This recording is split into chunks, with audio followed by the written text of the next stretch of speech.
Hello বন্ধুরা, তোমরা সবাই কেমন আছো? তো আজ সোমবার। তো সোমবার দিন সকালটা আমার শুরু হয় মহাদেবের পুজো করে।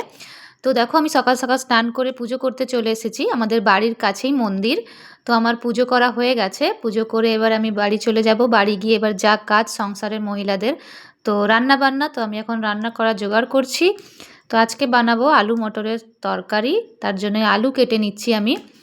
তো আলু কেটে নেওয়ার পর দেখো কথা বলতে বলতে আমার আলু মটরের তরকারিও হয়ে গেল। এরপর আমি বানাবো রাঙা আলুর পরোটা। তো তার জন্য আমি রাঙা আলুর ভিডিওটা ক্লিপটা নিতে পারিনি, তো পরোটাই বেলছি। তো সেই জন্য তো পরোটা আমার বেলা হচ্ছে একদিকে, একদিকে আমি পরোটা ভাজছি। তো রান্না হয়ে গেল, বরকে বললাম খাও। বর জিজ্ঞেস করছে এটা কিসের পরোটা, তো আমি বললাম এটা রাঙা আলুর পরোটা, এটা আলু মটরের তরকারি, এটা জিলেবি, এটা রসগোল্লা, সবই বলে দিলাম। এবার বলো খেয়ে কেমন হয়েছে। তো বলছে হ্যাঁ ভালো হয়েছে। জানছে না ভালো বললেও ভালো বলতে হবে, না তো আর খাওয়া জুটবে না। ঠিক আছে, তো এখানে আমার ছেলে পড়ছে, একটু রেগে গেছিলো। চলো আজকের মতো টাটা, দেখা হচ্ছে নেক্সট ভিডিওতে।